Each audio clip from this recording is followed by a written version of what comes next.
बिस्मिल्लाहिर्रहमानिर्रहीम। अस्सलाम वालेकुम अज़ीज़ तलबा व तलबात। आज एक बार फिर आपकी खिदमत में हाज़िर हैं। तो अज़ीज़ बच्चों, कल 9th क्लास की साइंस सब्जेक्ट से हमने सेल ऑर्गेनिज़ के नाम और उनके फंक्शन जाने थे। जैसे हमने सेल ऑर्गेनिज़ जो हैं, जैसे plasma membranes, cell wall, cytoplasm, cytoplasmic matrix, endoplasmic reticulums, ribosomes, nucleus, Golgi bodies, mitochondria, centriole, plastid, cilia and flagella वगैरह वगैरह, ये सब जो हैं इनको हम सेलुलर ऑर्गेनिज़ कहते हैं। यानी ये सेल के पार्ट्स हैं। ये सब चीज़ें मिलकर एक कंप्लीट सेल बनाती हैं और हर एक का अपना अपना काम है। तो बच्चों, आज हमारे पास जो क्वेश्चन ये है कि ये सेल जो है, सेल किसने डिस्कवर किया और कैसे। यानी हमारा क्वेश्चन है, who discover cell and how. ये जो वर्ड आज हम इस्तेमाल करते हैं, cell is the fundamental unit of life, cells is the basic unit of life. तो ये सेल सबसे पहले यानी डिस्कवर किसने किया और कैसे किया। तो dear students, the word cell was discovered by Robert Hooke. ये याद रखना है, ये लफ्ज़ सेल जो है ये रॉबर्ट हुक ने 1865 में डिस्कवर किया फॉर द फर्स्ट टाइम। यानी पहली बार सेल किसने डिस्कवर किया? रॉबर्ट हुक ने डिस्कवर किया। डेट क्या थी? 1665। और अब आगे इसका पार्ट है हाउ।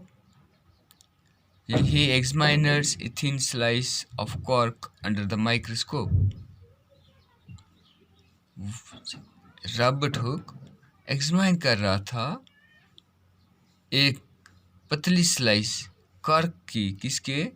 माइक्रोस्कोप के नीचे। He observed that the cork resembles the structures of a honeycomb consisting of many hexagonal compartments and called these boxes cell. यानी क्या हुआ? जिस वक़्त उसने मुशाहिदा किया, he observed, उसने ये जांचा that the cork resembled the structures of honeycomb, कि कॉर्क जो है ये honeycomb जैसा है, शहद के छत्ते जैसे हैं। यानी इसके अंदर हेक्सागोनल कंपार्टमेंट्स हैं, छोटे छोटे, हम कह सकते हैं छोटे छोटे, उसके अंदर छोटे छोटे कमरे हैं और उन्हीं का नाम इसने दे दिया सेल का। उन्हीं का क्या नाम दे दिया? सेल का नाम दे दिया। किसने नाम दिया? रॉबर्ट हुक ने दिया। कब दिया? 1665 में दिया। किस पर काम कर रहा था?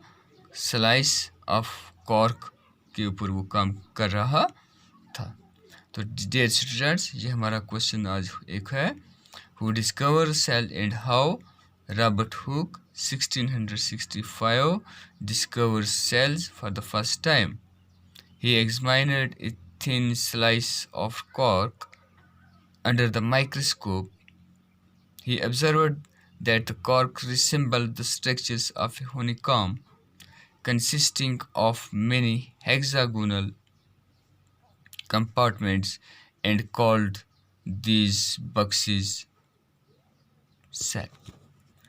तो हमारे पास एक और क्वेश्चन है डियर स्टूडेंट्स। यहाँ इस क्वेश्चन है हमारा, why is cell called the structural and functional unit of life. इसको हम समझने की कोशिश करेंगे। Why is the cell called the structural and functional unit of life, कि सेल को हम स्ट्रक्चरल और फंक्शनल यूनिट लाइफ का क्यों कहते हैं। ये समझना है कि सेल को हम structural and functional unit of life क्यों कहा जाता है।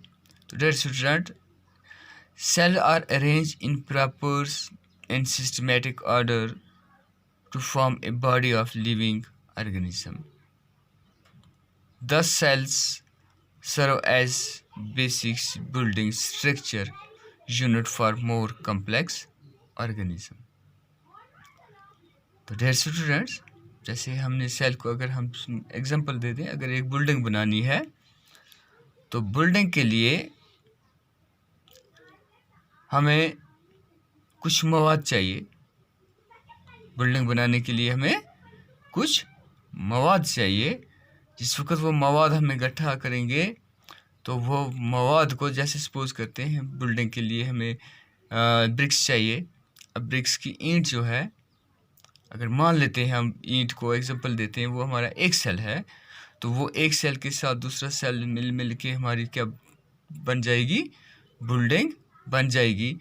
तो अब शेप अगर हम देखें, एक ईंट की शेप, ब्रिक्स की शेप देखें, तो उनकी शेप जो है वो, उसका स्ट्रक्चर जो है वो एक सिस्टमेटिक है, ठीक है ना, और प्रॉपर है। और इसी तरह सेल जो होते हैं, सेल अरेंज होते हैं किस तरह, in proper and systematic order to form body of living organism, to form the body of living organism. The cells serve as the basic building structures units for more complex organism. यानी ये जो complex organisms हैं, जिनको हम दूसरी लफ्ज़ों में multicellular organism कहते हैं, complex organism को हम multicellular organism भी कहते हैं, इनको हम दूसरी लफ्ज़ों में क्या कहेंगे, जिनमें eukaryotic सेल।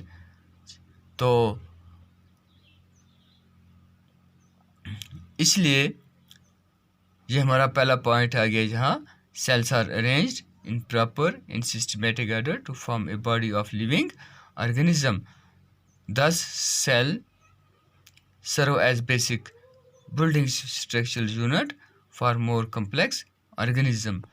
सेकंड पार्ट है हमारा इसका, cell is also a functional unit of life. Cell is also a functional unit of life. All the metabolic activities of life take place at cell level. तो cell जो है ये metabolic unit है। Cell जो है ये metabolic unit है। क्यों? क्योंकि तमाम एक्टिविटीज़ जो हैं लाइफ रिलेटेड, लाइफ को सस्टेन रखने वाली, वो किस लेवल पर होती हैं, वो सेल लेवल पर होती हैं। तो हो गए हमारे पास दो चीज़ें।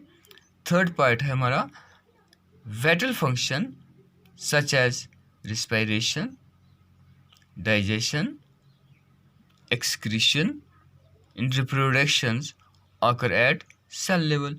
हमारे जो वाइटल्स, जो इम्पोर्टेंट फंक्शन है, जैसे हमारा रिस्पायरेटरी सिस्टम है, सर्कुलेटरी सिस्टम है, डाइजेस्टिव सिस्टम है, एक्सक्रीटरी सिस्टम है, या रिप्रोडक्टिव सिस्टम है, जहाँ हम दूसरे लफ्ज़ों में कहें, हमारी रिस्पायरेशन, हमारी डाइजेशंस, हमारी एक्सक्रीशन और रिप्रोडक्शंस किस लेवल पर होती है, वो भी सेल लेवल पर होती है। जैसे हमने कल देखा था, जैसे गोल्गी कॉम्प्लेक्स किसका काम करता है, सिक्रीशन का काम करता है, ठीक है ना। और हमारा माइटोकॉन्ड्रिया क्या है, वो रिस्पायरेशन का काम होता है। तो इसी तरह सेल लेवल पर हर एक एक्टिविटीज़ अंजाम पजीर होती है। तो नेक्स्ट हमारे पास cell contain genetics materials which regulate cell functions and pass on all informations to the next generation. यानी sales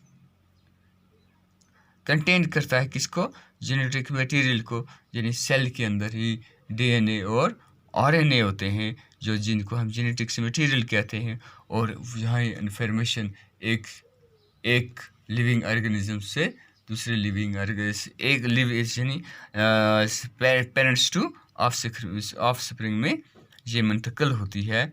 cell contains genetic material which regulate cell functions and pass on all informations to the next generation। तो dear student, इसलिए ये हमारे question आ गया, why is cell called the structural and functional unit of life. इसके हम 4 point रखे, तो इंशाल्लाह आप इनको अपनी मेमोराइज करोगे और याद भी करोगे। इंशाल्लाह कल फिर आपसे मुलाकात होगी, तब तक के लिए अल्लाह हाफिज़।